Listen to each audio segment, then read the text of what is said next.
Welcome learners. In the last session, we got a taste of how the stateful widget works. In the upcoming session, we're going to discuss about how you will be having the pieces of puzzle to be clubbed together to make an entire app to be ready. What we're going to discuss is a bit amount of calculation that will be going behind quotient and remainder. Well, that's exactly what our maths teachers have taught. I'll put that knowledge in place while our calculator app is going to work. Let's see how we can get it through. Let's dive into the session. As in the last session, we got the timer widget to be up and running.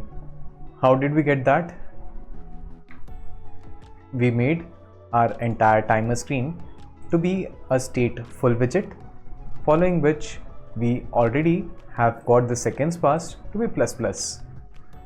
Now, what do we understand is will require something called as display seconds, display minutes,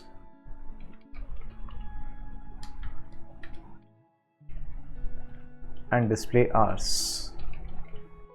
These three variables I'm going to put over here: display hours dot toString, display minutes dot toString, and display seconds dot toString. Now, when I do a hot restart, I'll be beginning with all the three of them to be 0, 0.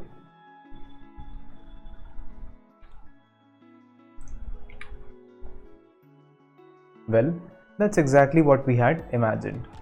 Now let's see, you want to have double zeros, so I'll put one padding to the left side. So here I'll mention that the total size is going to be 2. If it is not 2 digits, then I would want to pad 1 0. If I do a hot reload, did you notice 0 being a single digit was padded with 0? That is one more 0, and that's how you get 0 0. Well, I'm going to copy and paste this.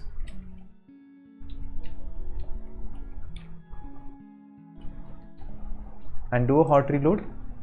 So in this case, let's say if the number turns to 10, 11, then it would be 2 digits and hence the padding will stop. Now, what I'll try and do is do a bit amount of calculation. So I'll create a separate function, calculate time, wherein using seconds, I am going to calculate the other stuff. So let's go and do a bit amount of mathematics. So just brace yourselves to the mathematics teachers who have taught you division. That's because over here we are going to do a quick revision. Now, what I intend to teach to you is not division, but the modulus operation. So let's imagine if you divide 17 by 2. So what you'll get, the remainder to be 1 and the quotient to be 8. Let's say you'll take 19 divided by 6, or let's say 19 divided by 5.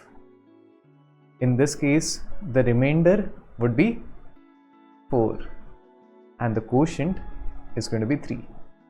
Well, the thing which I'm highlighting is this remainder part. So let's say if I have 19 and if I do modulus 5, then over here I'll be having 3. My mistake. Over here I'll be having 4. So basically the modulus shall give us remainder at the output. So let's try having my seconds passed to something as 149 seconds. So I'll put over here display seconds percentage 60 and then display minutes to be divided by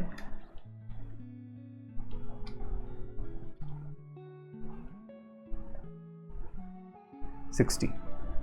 Oh, I had to put the approximate sign before this forward slash. So this approximate sign kind of rounded or rounding of the entire decimal part and will get only the integer. Now, if you are good at mathematics, 149 seconds is basically 2 minutes and 29 seconds. So over here, what I would now do is call my calculate time, and based on my hard coded values, I'll be doing a set state so that it can show seconds and minutes calculation. So everything is 00. I'm going to click on start timer, and yes, we were, with the help of our mathematics teachers, we were able to calculate seconds and minutes from one variable seconds passed. Well, please don't ask, if I would do this division and change this to display hours, how will my hours calculation work? That knowledge I would want you to be there from your childhood. Next, what I'll do is I'll increment the seconds passed variable each time when I call this function. That's because now I would want to call this function every second. So let's go and create a timer variable. Now in front of the timer variable, I'll put a question mark. Why a question mark? In fact, if I remove this, it shows me an error. If I keep it, the error gets removed. The question mark signifies that my underscore timer is going to be a null. What is a null? So look over here. Is seconds, display seconds, minutes, hours all having an equal to? My timer does not have that equal to, hence it's going to be null. In Dart, if I want to make any class or any variable to accept a null, I have to put a question mark. Next, what I'll try and do is put something called as timer.periodic.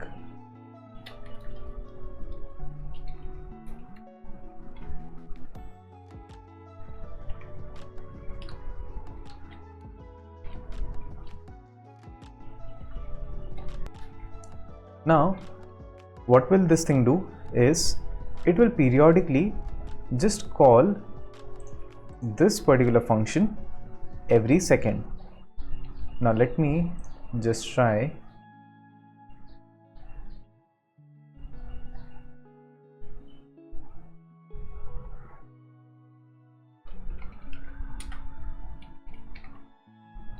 over here putting this value. Well, now first let me run my app from the very beginning, show you the running, and then try and explain to you what's actually happening over here. When I click on the stopwatch app, what do you notice? Everything to be 0. Now when I click on start timer, it starts the timer, and this time I'm not going to do a cheating. That's because I'm going to move my mouse or move my hands away, and you'll still notice that it works by itself. So how does this thing work? The timer variable that we created is now initialized. How is it initialized? By creating a periodic timer that is called one time in 1 second. So in every second it does calculate time, wherein it increments the seconds passed, and this seconds passed on the basis of this calculation is updating my screen again and again. So we'll wait for another 5 seconds in order to have even the minutes to go up by 1. So here you go. Did you notice there was a very smooth transition by seconds going to 00 and the minutes increasing by 1? That's purely by the basis of my mathematics teacher. There's no magic in this coding. Now, let me show you the magic now. If I click on this once, do you see the timer to run faster? If I click on it, 1, 2, 3, 4, 5. Do you see this? Even running faster. And this is the fastest. You'll probably want this timer to be running when you have a boring lecture to be going on. That would be so easy to wind it up. Even I would want this timer to be there when I am into a very boring meeting. Just wind it up. Well, things don't work with the bugs, and so that repeat. Well, things don't work when it will have bugs, and so is our timer app, which within fraction of seconds says we have elapsed 11 minutes. So what's the bug? The bug is, look over here. We are periodically calling the calculate time, but we are not checking how much time it should be going upon. So let's say when I clicked on the start timer 5 times, now there are 5 periodic timers. So within 1 second, this function is getting called 5 times. This calculation happening 5 times, and so is the update on the screen 5 times. Hence, this is the result. So what I'm going to try and do is put over here a boolean is timer active, and I'll put it equal to false. So what I'll try and do, if my timer active is equals to false, only then I'll start the timer, and the moment I'm starting the timer, I'll make it equal to true. Now when I try to run the app,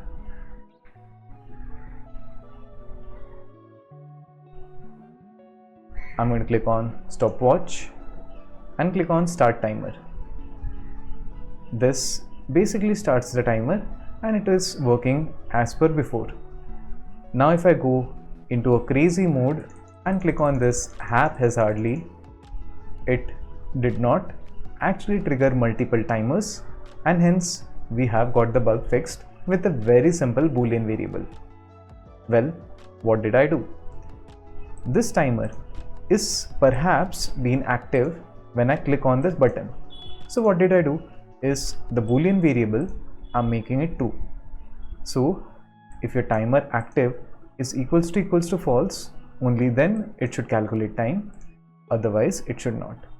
Now in a same way, let me also have the functionality for stop timer.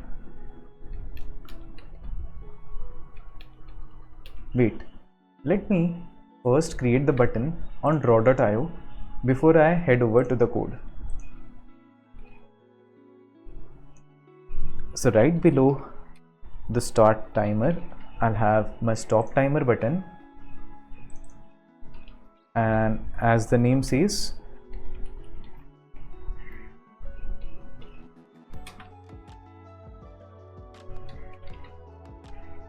my timer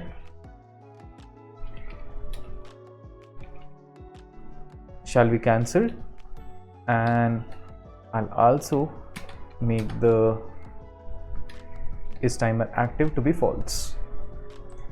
Now when I do a hot reload, we get the stop timer, and I'm going to click stop. It stops the timer, and when I click on start, it starts the timer from exact that spot. When I click on stop, stops, start, and it triggers the timer again.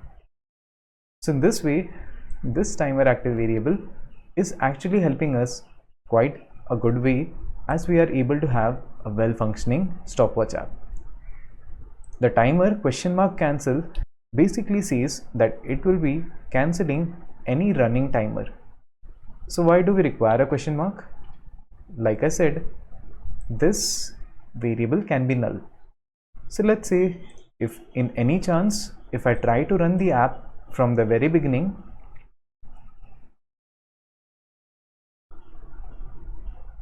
so let's say we click on stopwatch app, click on stop timer. Do you have even the timer to be running? In this case, no. So it should not cancel. That's exactly the question mark. Now, if I try to click on start, it is running, the variable is initialized, and hence I can click on stop. Now, the question mark basically signifies if the variable is initialized, then cancel, otherwise leave it. Hence, with the help of this particular scenario, we are able to make our entire stopwatch to work. What I would now want you to do is put a refresh or a restart timer button, which basically would restart the entire operation. In fact, in the next session, I'm going to show to you this entire solution, but initially I would want you to put your hands-on experience with the knowledge that you possess. Let's see the solution in the next session. Well, the entire app is now ready, and I'm hopefully believing that you'd also try doing the assignment for the restart timer. Well, fret not, because in the next session I'm going to show you the solution for it. So stay tuned and keep learning with Open Mind.